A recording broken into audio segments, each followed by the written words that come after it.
Mark chapter 7, verses 17 onwards. After he had left the crowd and entered the house, his disciples asked him about this parable. Are you so dull? He asked. Don't you see that nothing that enters a person from the outside can defile them? For it doesn't go into their heart, but into their stomach, and then out of the body.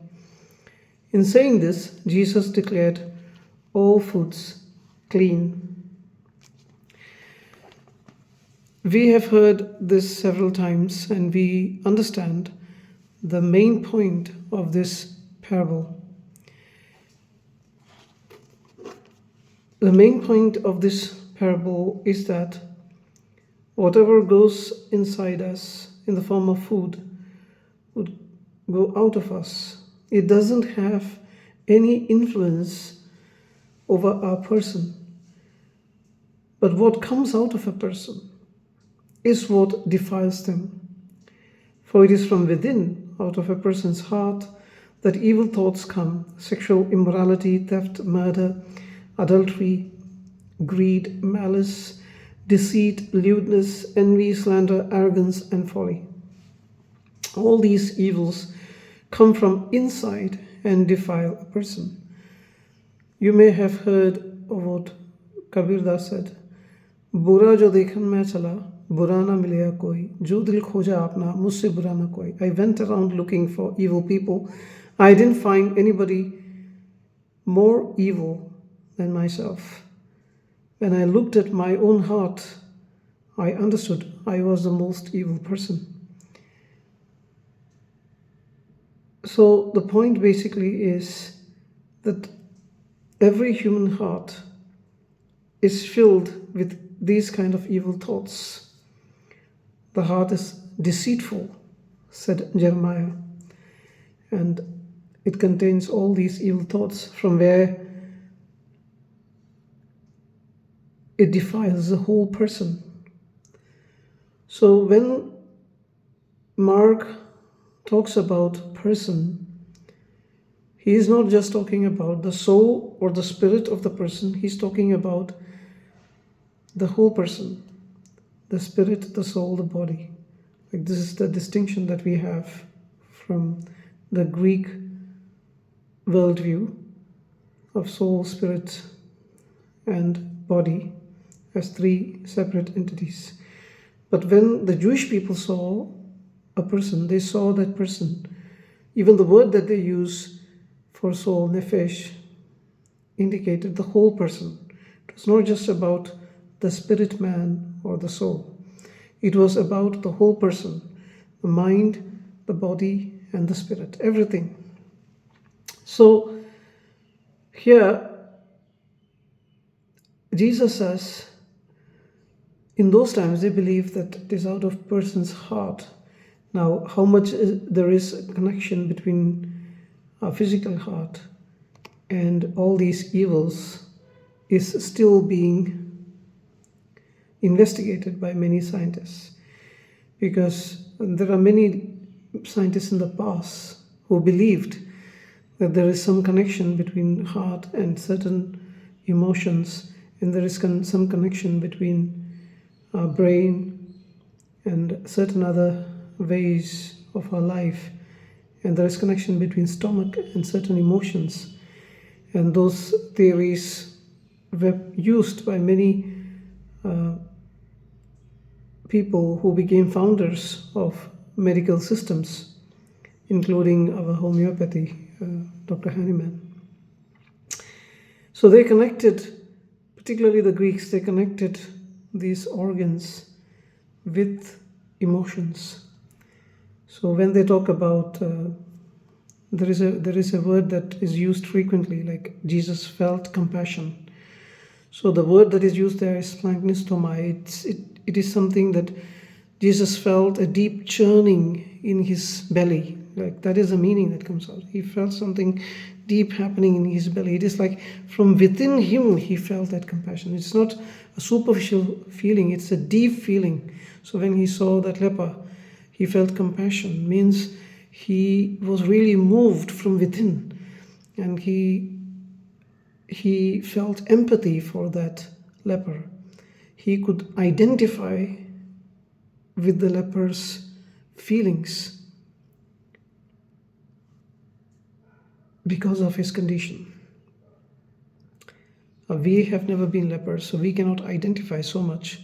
But if we are empathetic, it simply means that we take their perspective and think from their viewpoint and then recognize their emotion and feel it deeply and feel that emotion with that person. That is empathy. Now, if we look at what Jesus did to that leper, it was something impossible, something unthought of in those times, something unprecedented, something that people would never recommend, because Jesus himself would be considered to be defiled if he touches a leper. That was the law of the society. It was not some religious rule as we think of today. Like, there are certain religious rules that people follow, like the ritual or customary laws, like the norms of the society. That's how we think of it. But in those times, the religious law was the law of the land. It was the political law. So if Jesus touches a leper, he becomes defiled, not only in the sight of that particular community, but also in the sight of the law of that community, and the law punishes him. The punishment that the law gives to him is he cannot go to the temple or its premises for 7 days until he is declared clean by the priest. Now, this is something strange for us because we are not living in those times. For them, the religious law, the cultural law, and the political law, everything was the same. There were no two sets of laws like today we have. Like when we go to the church, we have a set of laws and customs and norms that we follow. When we go to a club, it is a very different thing that we follow. And in our land, we have a law, and the land doesn't consider many things that the church might consider as criminal as an offense. So, for instance, the church might think immorality is an offense. But if you go to the law of the land, consensual immorality may not be a punishable offense. Now, the church would say homosexuality is criminal. It is a detestable practice. It is offensive, and God will punish it. But if you look at the laws of Bharat today, homosexuality is not punishable offense anymore if it is consensual. If somebody violates somebody else or abuses somebody else, then it becomes an offense. So we have this two-tier system where religious law is separate and the law of the land is different. But for them, it was the same thing. The religious law was the law of the land. Now, in many Muslim countries, the religious law is the same as the law of the land. Now, some people think that Hindutva is going to change the Indian constitution and bring in changes in such a way that the Hindu law will be the law of all people. It's highly unlikely. It's not going to happen because our constitution is borrowed from the Constitution of the United States and the United Kingdom, and many elements of our society are not exactly Bharati elements today. They have been modified due to influence. When societies and when cultures meet, a lot of hybridization happens and many things have changed. And the way people look at their own scriptures or their own books is very different today from what they would have done if they lived 1,000 years before. So it's highly unlikely. We don't need to fear that Hindutva is going to make everything according to Manusmriti and then Sati will be the practice of the land. That's not going to happen. Widows will not be killed. But the point here is that I want you to understand, this has to sink in, because Jesus, when he touched the leper, he he was violating the law of the land. He was not just violating some religious norm that people needed to follow.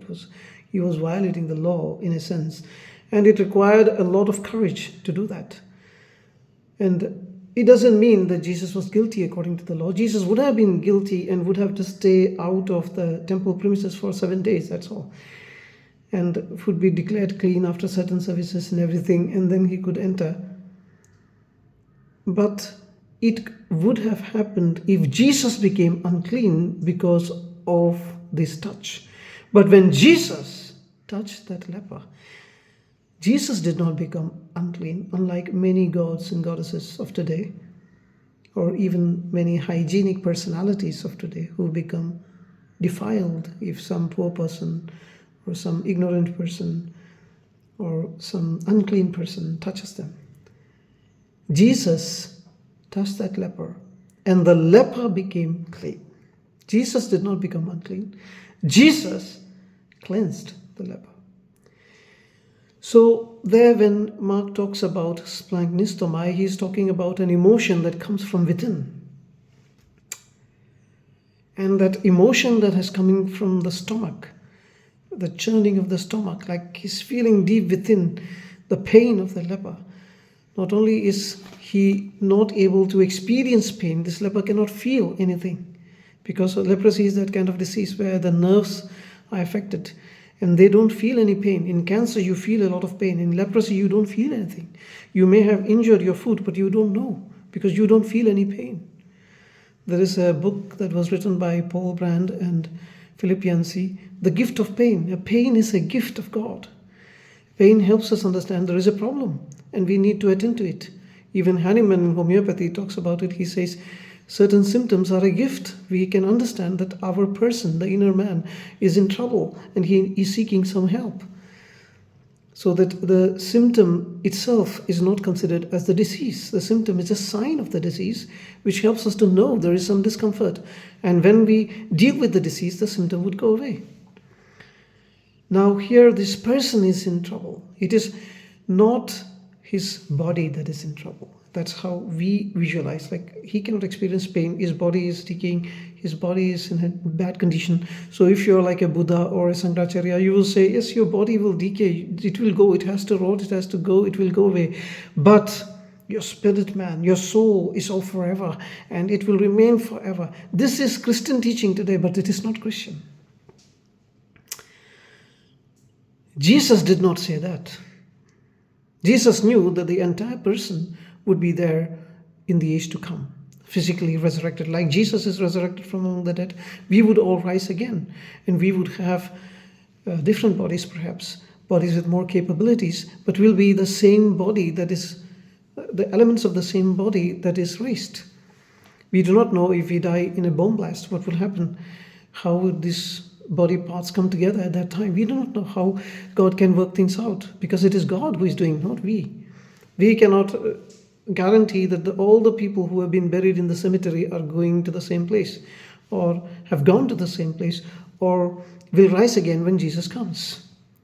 Those who are chosen will rise again. Those who are elected will rise again. Those who know Jesus as their Lord intimately will rise again. And when they rise again, they would get new bodies. That's why Paul says we are yearning to be covered, not to be uncovered. Like many Platonics of his time, or followers of Plato of his time, were trying to get rid of the body. They thought that they are spirits trapped inside the body, and they need to get rid of the body, and they need to travel.